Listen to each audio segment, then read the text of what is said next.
breaking news, Ellen DeGeneres is a big... What? What?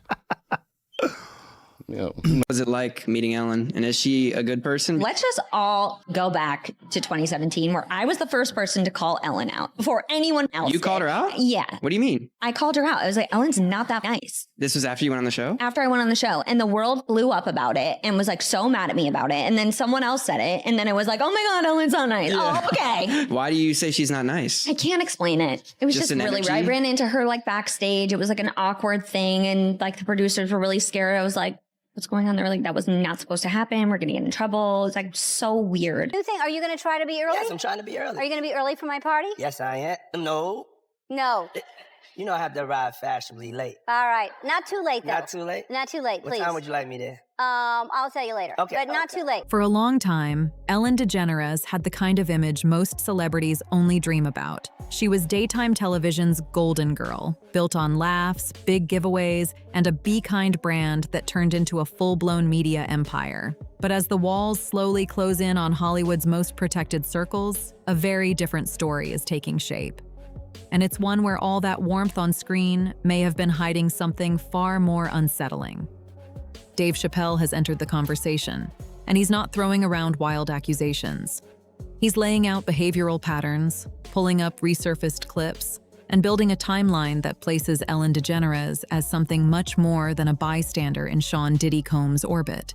If what Chappelle is suggesting holds up, this isn't just the story of a canceled talk show host. This is a conversation about potential criminal culpability. Because, you know, once you get there, the party really starts. Yeah. You know what I'm saying? I got you. I promise you I'm not going to let you down on this big one. All right, For good. real. Good. Your shoes, your feet are going to have blisters. You're going to be dancing so hard. I can't wait. I was at a Diddy party. I was one of the party favors. But I told you, nobody tells on Diddy. Maria Z, I did that interview in 2021. 7 months ago, we made sure, I already knew, that Diddy and Oprah is about to get arrested. I already knew that 7-8 months ago. For years, people in the know have whispered about secret Hollywood parties and elite circles that operate completely off the public's radar. But since Diddy's arrest and the federal raids that followed, the spotlight stopped being his alone. It's stretching outward, catching everyone who shared space in his private world. Chappelle isn't obsessing over courtroom details. He keeps pointing to one thing: repeated access. And one name keeps rising to the top of that list. Looking back at the history between Ellen and Diddy, what stands out isn't a polite professional distance. It's consistent, documented closeness.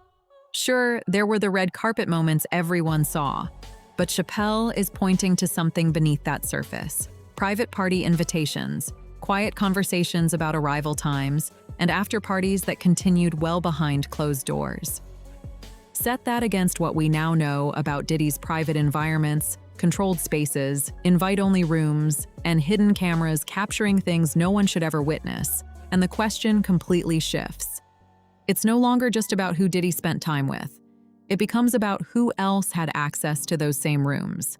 I literally took one sip of my beverage and the whole side of my face felt like I had a stroke. When I was at Diddy's parties, I met Diddy. Just be aware. Diddy's the host and Diddy is the leader. We were like these little rabbits, and they were like these wolves that would surround you. And you felt like you were fresh meat. Yeah. When I started noticing something was wrong with me, immediately I started losing mobility in my legs. And I couldn't make it to the bathroom. I was running headfirst into walls because I just couldn't control myself. To really grasp the weight of what's being alleged here, you have to look at where Chappelle started. One of the most painful threads he's pulled involves Aaron Carter. Aaron was a child star who walked into this industry full of hope and left carrying trauma that would follow him for the rest of his life. Footage that Chappelle has brought back into focus points to a pattern where young talents like Aaron were drawn into elite circles with promises of mentorship and opportunity. What they found instead were environments where boundaries simply ceased to exist. I go on my Twitter and I see people saying, "You look like you have AIDS, you should go die." I don't understand how I dedicated 22 years of my life to my fans, and now they turn on me. Do you regret ever getting involved in... I didn't have a choice. It got bad when I was about 15 years old. Aaron Carter's story doesn't just break your heart. It raises serious questions. He went from a platinum-selling teen star to a man publicly begging for protection, warning anyone who would listen that if something happened to him, it wouldn't be an accident. To help get him a private security team to keep him alive. He said on numerous occasions, if anything happens to me, I promise you, I am not vital. And no one said anything. Silence breaker for my brother who is a racist, and they're after my life. My whole family is after my life, and they're setting me up. And Sony Records owes me $3.5 million, and they don't want to pay me, and it would be in their better interest, just like Michael told me. They owe me money and they're trying to pay off. And I'm begging you and I'm pleading you, help me raise $100,000 as soon as I can so I can move to an undisclosed location where I am safe. They had cops come and check for a rope in my garage saying I wanted to hang myself. He specifically asked for financial help to fund a private security team because he believed his life was in danger. The official ruling on his 2022 death was accidental drowning. Following developing news tonight in Lancaster, where pop star Aaron Carter has died at the age of 34. And tonight we heard from some of those closest to Aaron Carter, and they all say the same thing. They all share stories of a very kind, loving, caring, humble, yet troubled young man. But Dave Chappelle has pointed to something darker, arguing that Aaron's access to predatory spaces, his very public fear before his death, and the timeline of his downfall weren't random at all. And now family, friends, and fans around the world are suffering the loss. LA County firefighters say they received a call about a drowning. The LA County Sheriff's Department says a house sitter called 911 around 11 a.m. Saturday to report a man unresponsive in his bathtub. It was Carter. The dispatcher advised her to start CPR until deputies and paramedics arrived. Then emergency personnel pronounced Aaron Carter dead at the scene. He had been grappling with substance abuse for years, in and out of rehab. He once appeared on the show The Doctors, explaining he suffered from a number of mental health issues and was taking a variety of prescription pills to treat those conditions. He was a good person. You know, he had his demons, as we all do, you know. I just wish he had another chance to defeat those demons, I'll say. Carter began performing as a child and had hit albums starting in his teenage years. According to Chappelle, it fits a pattern Hollywood has used for years, silencing the people who know too much before they can say it out loud. And right there in that same conversation is Justin Bieber.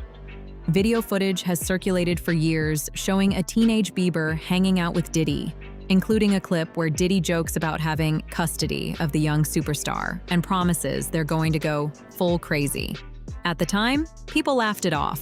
After the Diddy lawsuits dropped, nobody was laughing anymore. Diddy had been trying to get to Bieber for a minute, and his management was backing him off. But it wasn't until Usher took over management and had guardianship and gave temporary guardianship to the diddler for 48 hours. Think about that. He had already been to the hospital. That situation that Gene was talking about, and you still took Bieber there.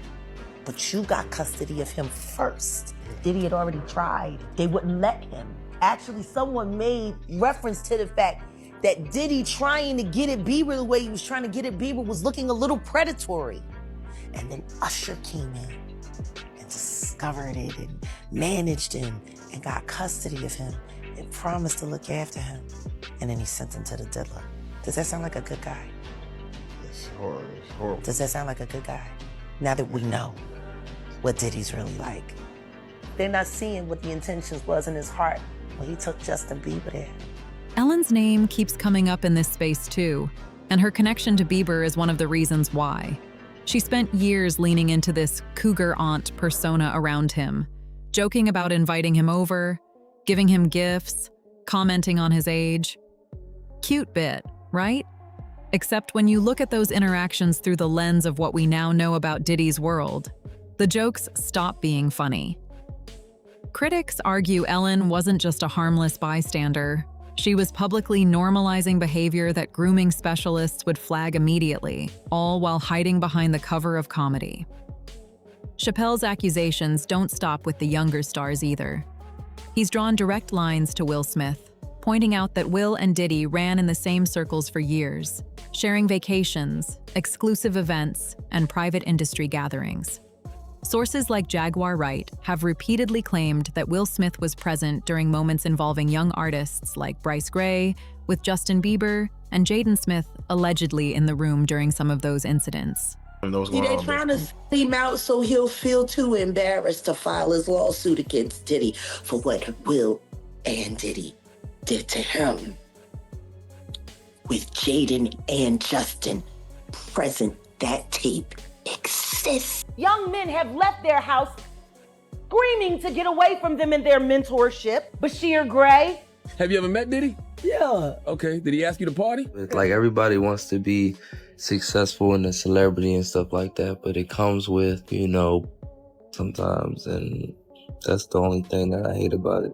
Ellen fits into this web because her proximity to Diddy gave her the kind of access that doesn't happen by accident. She wasn't watching from the outside. She knew the room, and she knew its rules. And if this story has taught us anything, it's that silence in Hollywood is rarely free. It gets purchased, and the truth tends to stay buried right up until it can't anymore. This is where the physical damage starts to come into focus. Allie Carter, a survivor who came forward about being used as a party favor at Diddy's events, described the lasting bodily harm that came from those environments. She pointed to contracting diseases within those circles, a claim that lines up with Jaguar Wright's allegations that Diddy had been managing certain health conditions for years while still hosting these unprotected freak-offs. Start asking the right questions. Who is trafficking these children? Where are they getting these kids from? When Diddy's house was being raided, the neighbor drove by and said, yeah, they bust kids in at 3 a.m. How are they busting kids in? I've been a party favor at a few parties. When you go to a birthday party, and before you can leave, you can take one of those little birthday bags off the table. And then there's toys and like all this stuff for coming to the party. Yeah, instead of that, there's children. They call them party favors.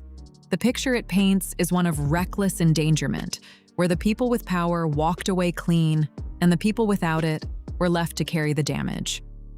Ellen's connection runs through those shared spaces, decades of attendance at the same private, tightly controlled gatherings. If the rumors about freak-off tapes now sitting in FBI custody are accurate, and if recognizable names appear on those recordings, the fallout goes well beyond reputation. We're talking about potential legal exposure, which brings us to the part nobody wants to say out loud, the alleged tapes.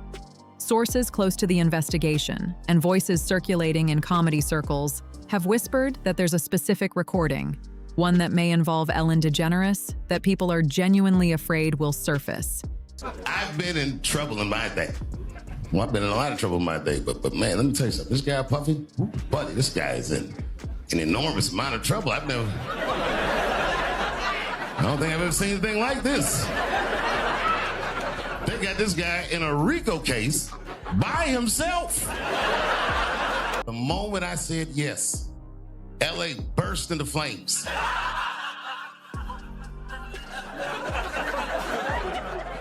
And it's a tough one, you know what I mean? Because I'm tired of being controversial. I'm trying to turn over a new leaf, and it is way too soon.